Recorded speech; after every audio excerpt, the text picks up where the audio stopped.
ধর্মনগর শহর এলাকা জুড়ে নেশার রমরমা। বুধবার রাত 8:15 গোপন খবরের ভিত্তিতে ধর্মনগর থানার পুলিশ, আসাম রাইফেলস এবং ধর্মনগর থানার যৌথ অভিযানে পশ্চিম চন্দ্রপুর এলাকায় নেশা বিরোধী অভিযান চালায়। অভিযান চালিয়ে হুসেন আলীর নামের এক হেরোইন কারবারির বাড়ি থেকে দুটি সাবানের বাক্সে মজুদ 22.5 গ্রাম হেরোইন উদ্ধার করে, যার কালোবাজারি মূল্য লক্ষাধিক টাকা হবে বলে জানিয়েছেন ধর্মনগর থানার অফিসার ইনচার্জ হিমাদ্রি সরকার। পুলিশের অভিযানের আঁচ পেয়ে পলাতক হেরোইন কারবারি তথা বাড়ির মালিক হুসেন আলী। ঘটনার তদন্তে নেমেছে পুলিশ। আজকে সন্ধ্যার সময় আমাদের কাছে একটা সিক্রেট ইনফরমেশন ছিল যে ওয়েস্ট চন্দ্রপুরে একটা বাড়িতে প্রচুর পরিমাণে ড্রাগস আছে।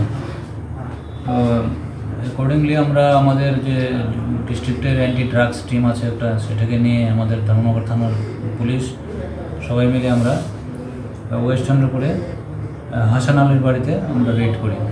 আমাদের সঙ্গে এক্সিকিউটিভ ম্যাজিস্ট্রেট এবং আসাম রাইফেলসও ছিল। ওই বাড়িতে রেড করার পরে আমরা ওই বাড়ি থেকে দুইটা প্লাস্টিকের কেসের মধ্যে প্রচুর পরিমাণে ব্রাউন সুগার উদ্ধার করেছি।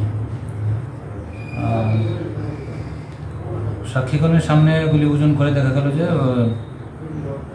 প্রায় 22.5 গ্রাম হিরোইন ওই প্যাকেটে আছে আর কি।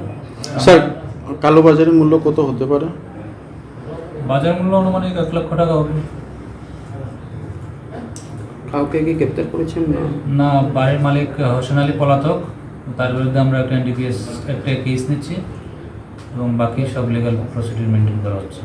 স্বর্ণকমল স্বর্ণবর্ষা 2 জুলাই থেকে 23 আগস্ট। মেগা লাকি ড্রতে 2টি স্কুটি, লাকি ড্রতে 7টি স্বর্ণমুদ্রা, হীরের গয়নার মজুরিতে 75% ছাড় এবং সোনার গয়নার মজুরিতে 20% ছাড় থাকছে প্রতি কেনাকাটায় নিশ্চিত উপহার। এছাড়া যে কোনো হলমার্ক যুক্ত গয়নার সমমূল্যের হলমার্ক যুক্ত নতুন গয়না কেনার সুবর্ণ সুযোগ। স্বর্ণকমল জুয়েলার্স, আজই আসুন আমাদের আগরতলা এবং উদয়পুরের শোরুমে। শর্তাবলী প্রযোজ্য।